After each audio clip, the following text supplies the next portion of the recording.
ये कहानी शुरू होती है एक बुजुर्ग की डायरी से। वो बुजुर्ग तो था, मगर उसके अभ्यंतर एक बाप भी, जो आज भी जवान था। जब कोई फोन आता तो वो ऐसे भाग कर जाता जैसे कितने धावक पछाड़ते। उसके कंधों में मजबूती तो नहीं थी, परंतु आंखों में एक चमक जरूर थी, जो फोन की घंटियां सुनकर और भी प्रकाशमय हो जाती।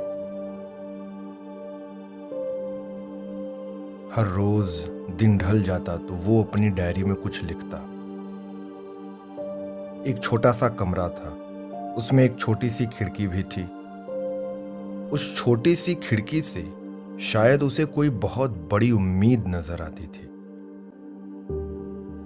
शायद उस मोटे चश्मे में छुपी नजर कुछ तलाश रही थी।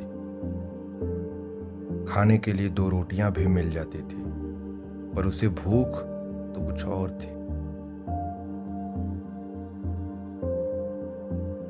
आखिरकार उसे तलाश किसकी थी? उसके दिल में वो उम्मीदें कैसी थी? इन सवालों के जवाब हर कोई जानना चाहता था, हर कोई समझना चाहता था। इन सवालों की लहरें तब थम सी गई जब मैंने उसे डायरी लिखते देखा। वो डायरी मेरे लिए सवालों के समंदर में किसी कश्ती के समान थी।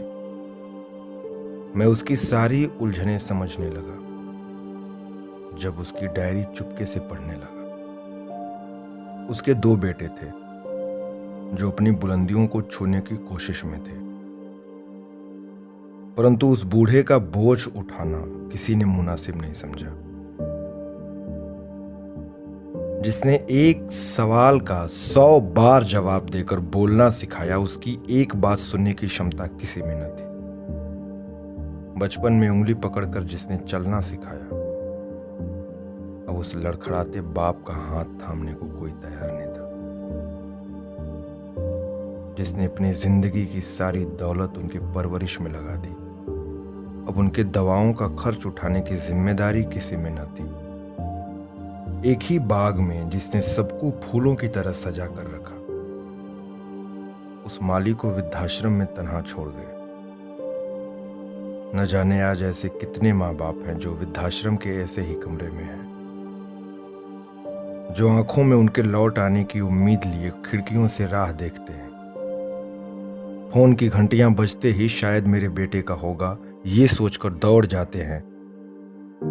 जाने ऐसे कितने माँ बाप होंगे।